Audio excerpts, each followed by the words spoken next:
Good evening. It's good to be with you all again. Appreciate the songs Josh led there for us to get started.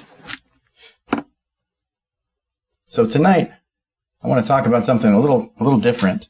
I'll talk about the way we reuse lyrics, and I want to use a common example that hopefully is familiar to us all, just from music, and then we'll relate that to the scriptures.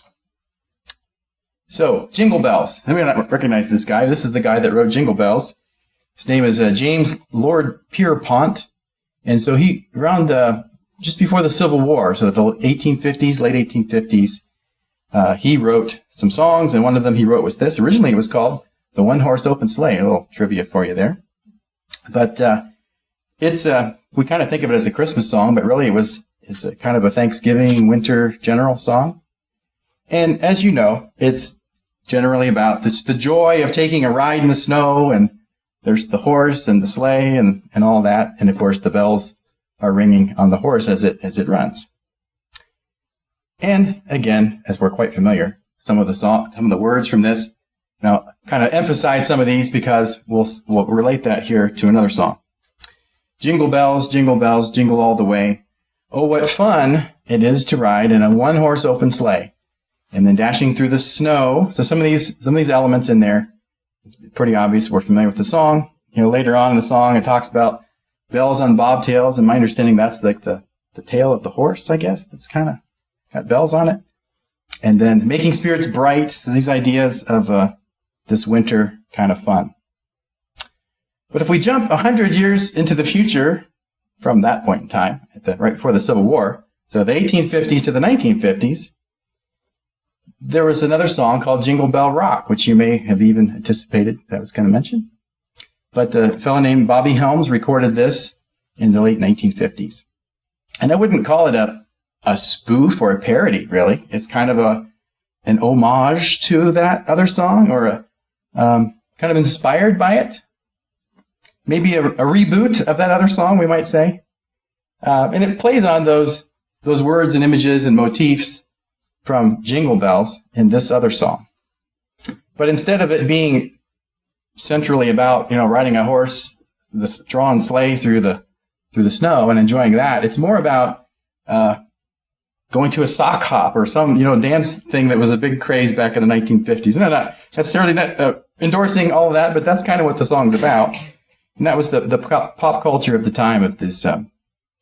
These songs were about dancing in the 1950s. And so, similarly but different, this goes, jingle bell, jingle bell rock.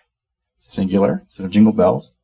Jingle bells swing and jingle bells ring, snowing and blowing up bushels of fun. Now the jingle hop has begun. So it's kind of mishmashing these things around. These same ideas. Instead of the snow, we have snowing and kind of making it more informal. And now it's a jingle hop. So that's that reference to that, the dance at the gym or whatever they did in the 1950s. So these ideas are kind of recast into the time of the 1950s. Again, we have some of these elements brought in. What a bright time. It's the right time to rock the night away. So it's the rock and roll connection, right? Jingle bell time is a swell time to go gliding on a one-horse sleigh. So you have, the fun is sort of recast into swell. That was the way I understand it was said in the 1950s. Instead of riding the sleigh, now we're gliding. I think that's a reference to one of the things they would do at the sock hop or something. So these are clever lyrics, and it's hopefully kind of fun to think about those connections. But tonight, I really, rather than jingle bells, I want to think about some connections between new and old with regard to the Bible. And so, while it may be interesting to think of those things mentioned in the 1850s with the sleigh, I don't have a horse. Maybe some of you do, but that's kind of out of our context. But we know what it means. I mean, even Santa Claus, that's a pop culture thing, right? He's in a sleigh and there's reindeer and all that. But, we know what's going on. We know what these words mean. We just don't do that.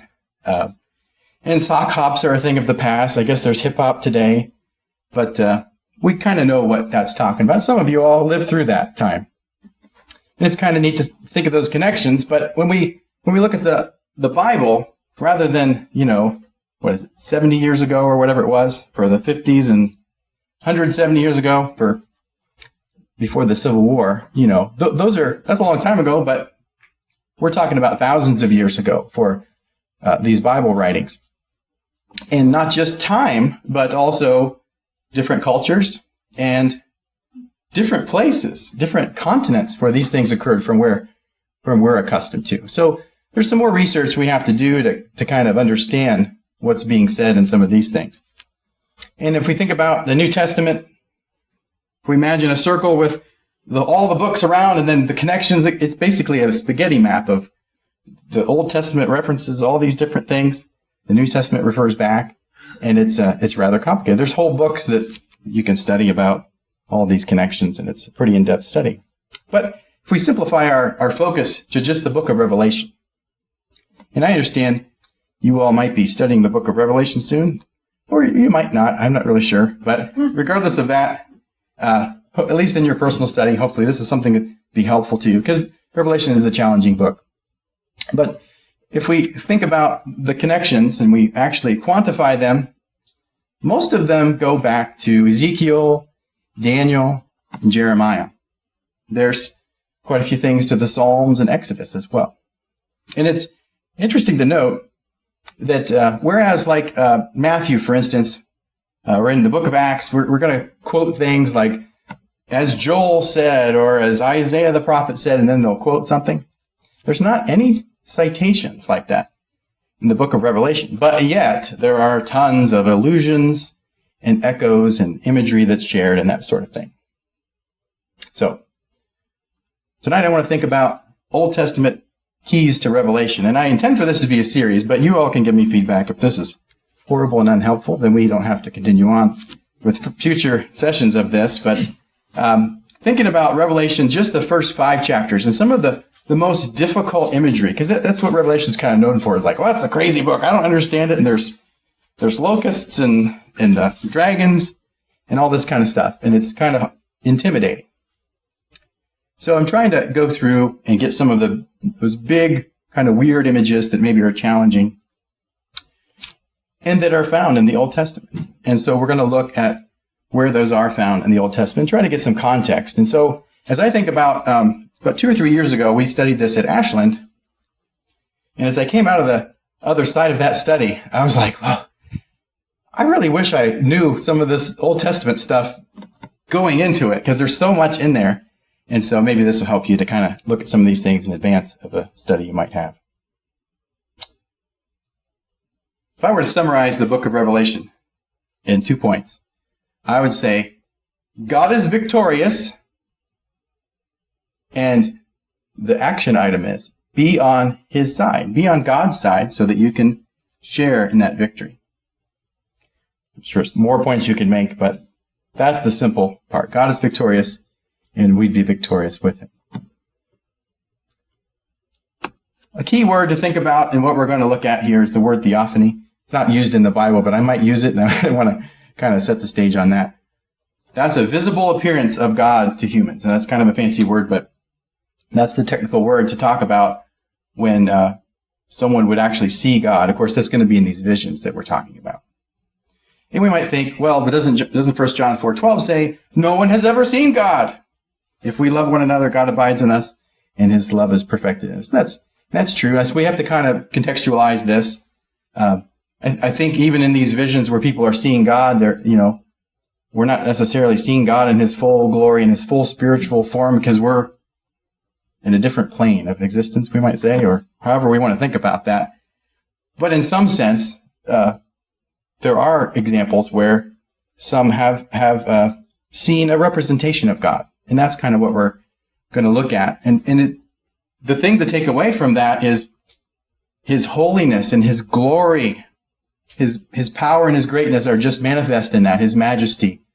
And so that's what we're to take away. Not that we know exactly what things look like, but that we understand God's glory better. And this passage is a difficult passage in 1 Corinthians 13, 9 through 12. We often talk about it in terms of how, as we have the Word of God, we don't need prophecy. But I want to kind of think about it from a different angle. So let's just read through this, 1 Corinthians 13, 9 through 12. For we know in part, and we prophesy in part, but when the perfect comes, the partial will pass away. When I was a child, I spoke like a child. I thought like a child. I reasoned like a child. When I became a man, I gave up childish ways. For now, we see in a mirror dimly, but then face to face. Now I know in part, then I shall know fully, even as I have been fully known. And I have been chewing on this passage and thinking about it in terms of what I'm thinking about tonight. Could be that these prophecies that are going away, what he's saying here at the latter end of this verse is perhaps that, God fully knows us. He knows all about us, but we can't really see God. But when we finally have everything that comes to pass in the thing in Revelation where we're eternally with God and in his presence, then there could perhaps be a sense where we are meeting him face to face and we are knowing more fully those things even at that point. Something to think about. That would be the ultimate theophany, to literally be in what the Revelation calls the New Jerusalem with God and then that great city, which is sort of a temple unto itself, and we're in there with God for eternity. Now, I should say this isn't going to necessarily be a study of Revelation. This is a study of passages that relate to Revelation. So hopefully this will be something useful for you later on, as I said. So the visions we'll look at tonight are for the Son of Man. We'll see the Son of Man, and we'll see the throne in heaven. We'll see the living creatures or the angels that sort of support or glorify God in that context of the throne in heaven. And then the Lamb of God, which of course is Jesus Christ in that heavenly vision. So first, the Son of Man. So this is going to be drawn from Daniel 7. If we look at Daniel 7 in verse 9, it says there, as I looked, thrones were placed, and the Ancient of Days took his seat. His clothing was white as snow, and the hair of his head was like pure wool. His throne was fiery flames. Its wheels were burning fire. There's some pretty powerful images. Now, this Ancient of Days, I believe, is referring to God. And he's there on his throne, and he's having this great glory of these images of the whiteness and the brightness and the flames. Looking further in that chapter to verse 13, he says further here, I saw in the night visions, and behold, with the clouds of heaven there came one like a son of man. And he came to the Ancient of Days, and was presented before him. And to him was given dominion and glory and a kingdom, that all peoples, nations, and languages should serve him. His dominion is an everlasting dominion, which shall not pass away, and his kingdom, one that shall not be destroyed. So hopefully we're recognizing that this Son of Man, as Jesus so often would say, is Jesus. And he comes to meet the Ancient of Days and is given a kingdom here. This is this prophecy from Daniel. So at that point, long ago, looking forward to things that are coming to pass. So in these visions, we're seeing this idea of a theophany, this God being seen in this vision, the Ancient of Days. We see this glory, the whiteness, this fire, God's holiness is being emphasized. And we see the Son of Man coming and being a part of this image, coming to meet and to take that kingship, to be given that kingship from the Ancient of Days to the Son of Man. That's referring to the Messiah, to Christ, to Jesus.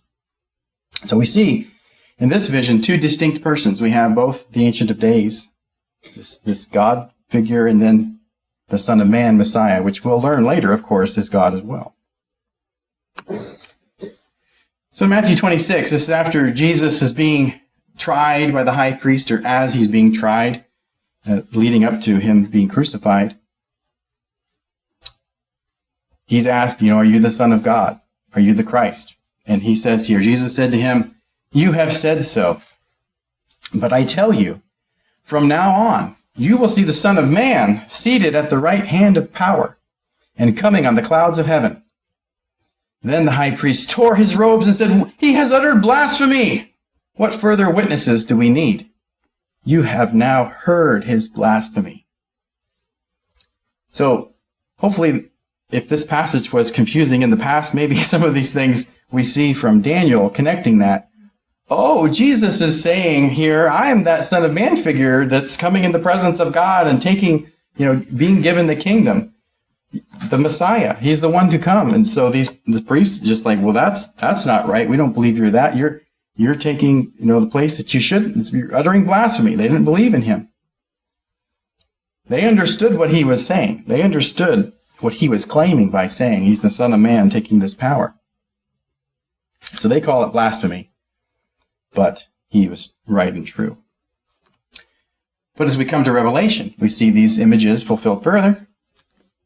In this sort of throne scene, "Behold, he is coming with the clouds, and every eye will see him, even those who pierced him, and all tribes of the earth will wail on account of him. Even so, Amen." And then jumping to verse 13 of Revelation 1.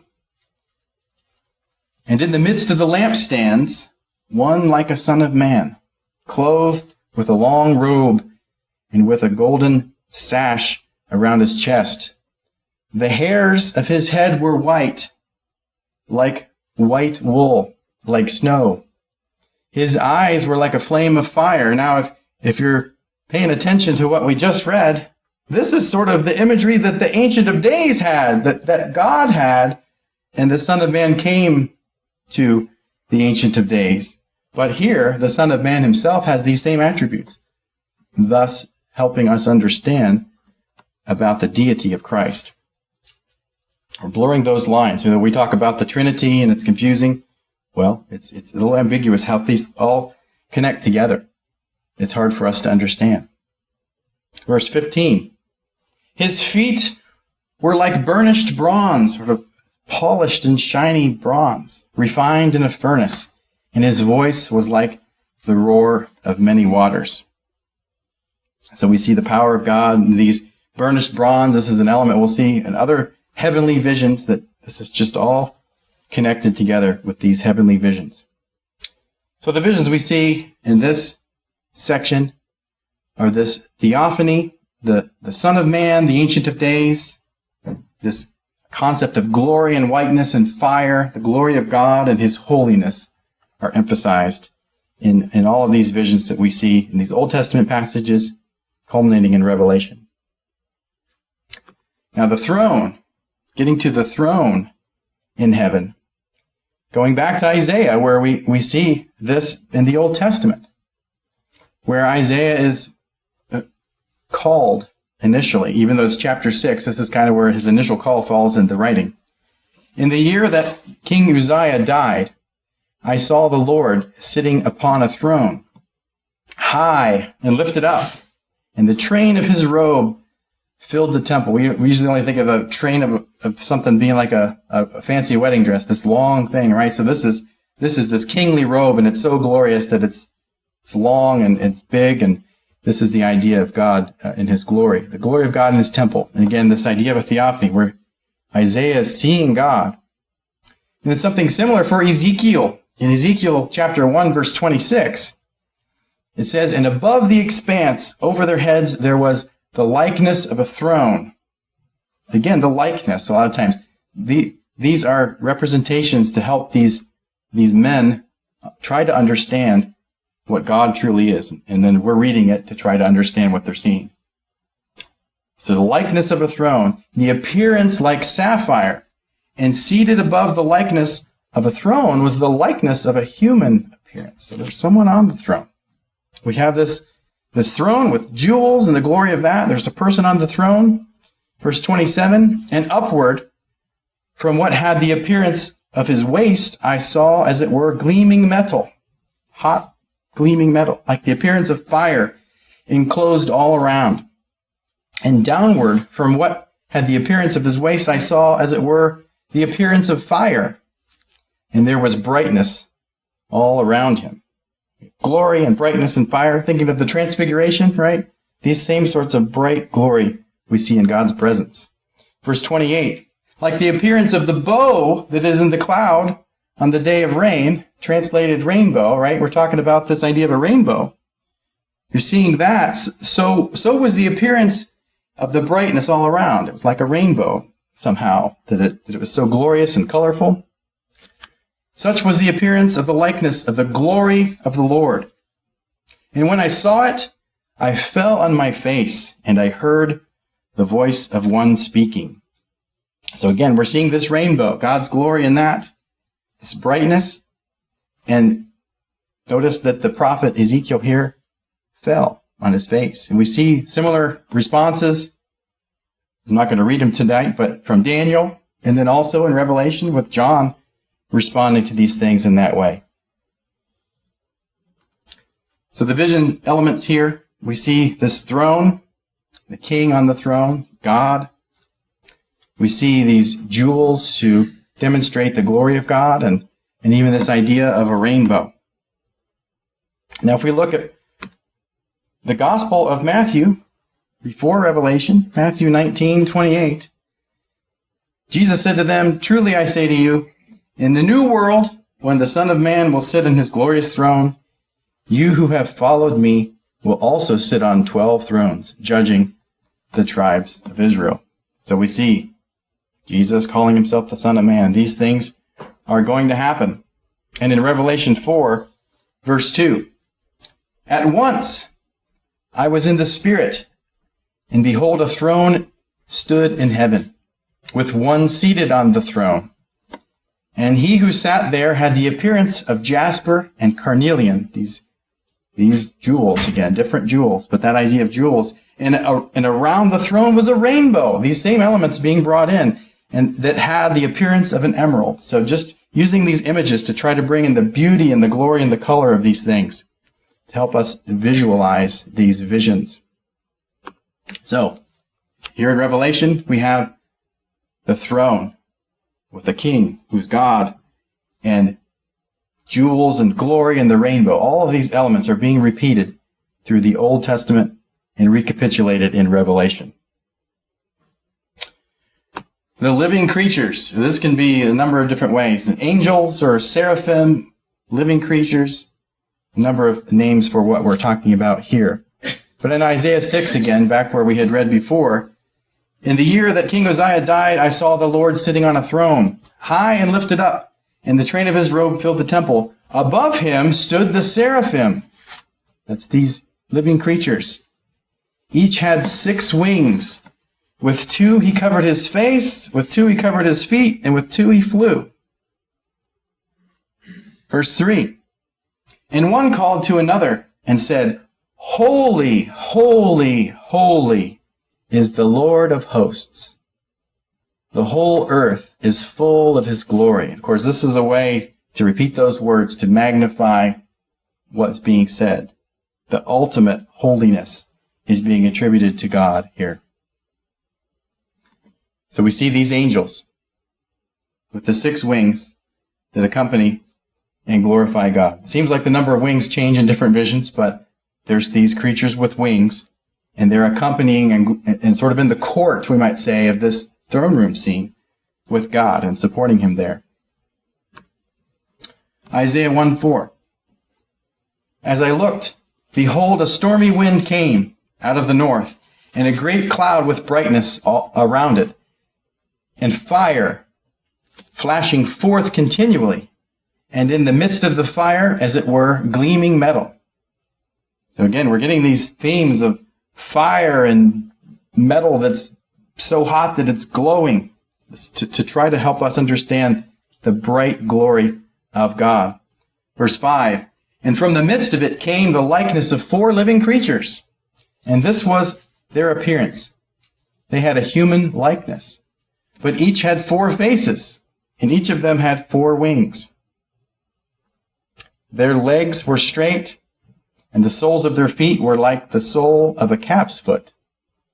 And they sparkled like burnished bronze. There's more burnished bronze in these heavenly scenes, these glorious, glorious images. In verse Ezekiel 1:11, talking about their faces. Such were their faces, and their wings were spread out above.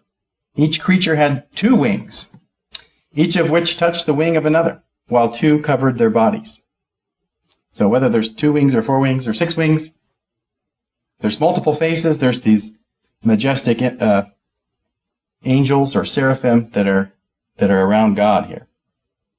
So we have angels with wings, angels with multiple faces, this concept of fire and brightness and burnished bronze, and these angels are glorifying God in his presence. In the Gospel of John 1:51, and he said to him, Truly, truly, I say to you, you will see heaven open and the angels of God ascending and descending on the Son of Man. So that makes us think of Jacob's ladder, that we might say, from the Old Testament, but it's also this idea he's the Son of Man, and all these things we read about in the prophets about the throne room and those angels there. But in Revelation 4:6, come to there again. And before the throne, there was, as it were, a sea of glass, like crystal. And around the throne, on each side of the throne, are 4 living creatures, full of eyes, in front and behind. And I haven't mentioned much about the Holy Spirit in this, but a lot of times these multiple eyes are kind of references to the Holy Spirit, 7 spirits, and all these things full of eyes. So there's a little bit of that in there. But verse 7, the first living creature like a lion, the second living creature like an ox, the third living creature like with the face of a man, and the fourth living creature like an eagle in flight. And the 4 living creatures, each of them with 6 wings, are full of eyes all around and within. And day and night they never cease to say, Holy, holy, holy is the Lord God Almighty, who was and is to come. The eternal nature of God. He was in the past, and he is now, and he will forever be. So these visual elements we get, again, these angels with wings and angels with multiple faces, they're all glorifying God in his presence. So for our last image here is the Lamb of God. And that's probably one of the more familiar of these things anyway, because we often think about how that's mentioned in the New Testament. And Isaiah 53 is one of our beloved passages we think about for the Lord's Supper. But it says here in Isaiah 53, verse 7, He was oppressed and he was afflicted, yet he opened not his mouth. Like a lamb that is led to the slaughter, and like a sheep that is before its shearers is silent, so he opened not his mouth. By oppression and judgment he was taken away. And as for his generation, who considered that he was cut off out of the land of the living, stricken for the transgression of my people? And they made his grave with the wicked, and with a rich man in his death, although he had done no violence, and there was no deceit in his mouth.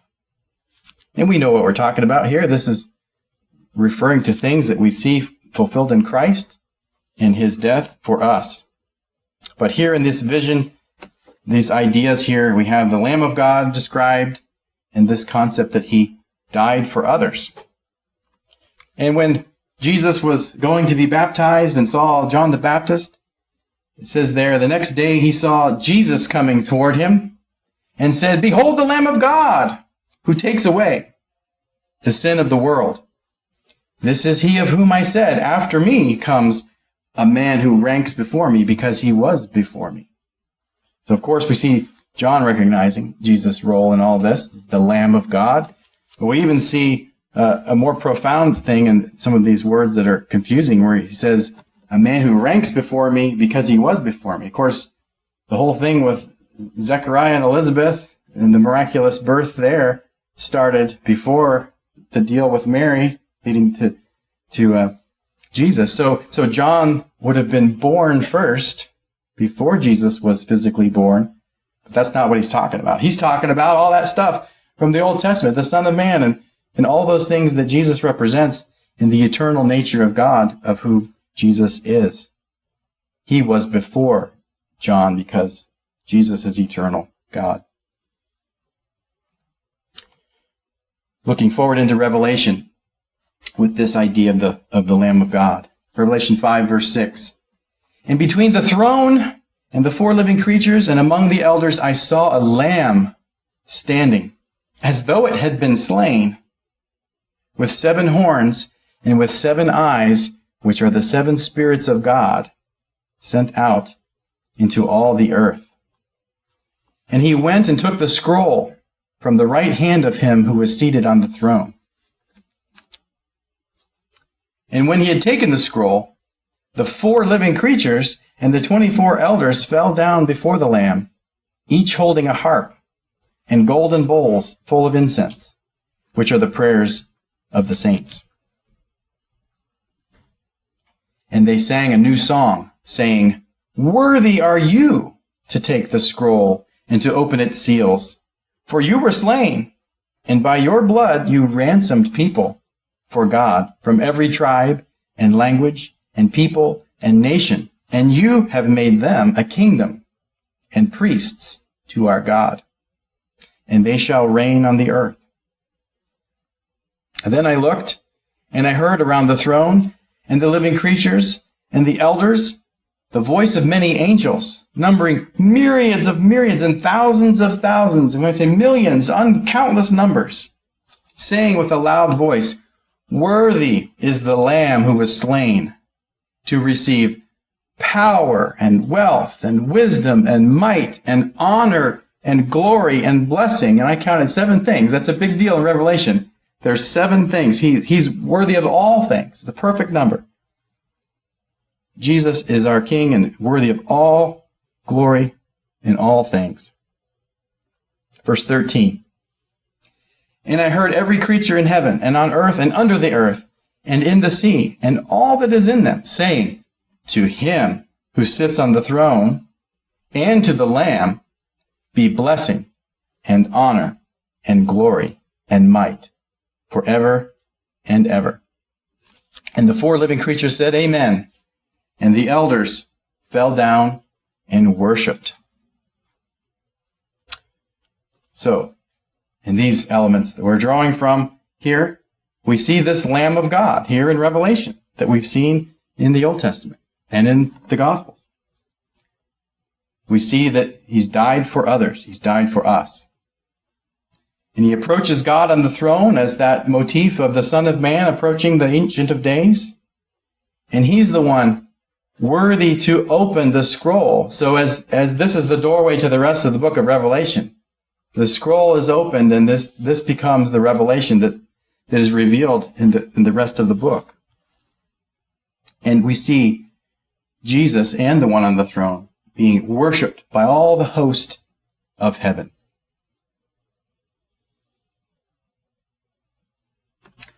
So those are the 4 things we've looked at tonight. We've talked about the Son of Man, bringing those things from the Old Testament through into Revelation, the throne in heaven, the living creatures, those special angels there that are described in the presence of God, and then the Lamb of God. And the lessons for us, we should be mindful as we think about these visions and hopefully take further study into Revelation. We should recognize that Jesus is the glorious Son of Man. Jesus is deity. Jesus is God himself. And that's all wrapped up together in what we talk about the Trinity. We should know that God is infinitely glorious, and all of these descriptors of jewels and fire and glowing, gleaming metal and all of these things that seem a little crazy to us are just demonstrating his glory and his holiness. He is surrounded by these glorious creatures that we read about. And most importantly to us, Jesus died, Jesus rose and is glorified, and through him we have the hope of resurrection. At what peril do we ignore this great King? He is victorious, and are we on his side? That's, again, the theme of Revelation, and we should think about that. Revelation 2:10 through 11, it says there, thinking about these Christians who at that time were going to be persecuted. Do not fear what you are about to suffer. Behold, the devil is about to throw some of you into prison, that you may be tested, and for 10 days you will have tribulation. Be faithful unto death, like as in unto the point of being killed for being a Christian, with that persecution going on. Be faithful unto death, and I will give you the crown of life. He who has an ear, let him hear what the Spirit says to the churches. Do you have an ear? Are you hearing?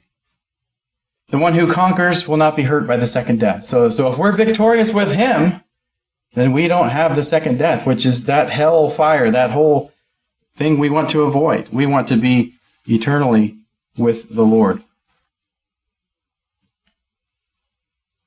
We need to remain faithful unto death, even if it is to the point of being a martyr for Christ. He will give us the crown of life. Will you follow him? Will you remain faithful? Are there things you need to do to respond to God's greatness? Have you obeyed the gospel? If there's anyone who needs to be baptized into Christ for the forgiveness of sins, we want to accommodate you with that. Or if there's things you need to do to have us pray for you and help you, we want to do that, whatever we can. The song that we have here is, Are You Washed in the Blood?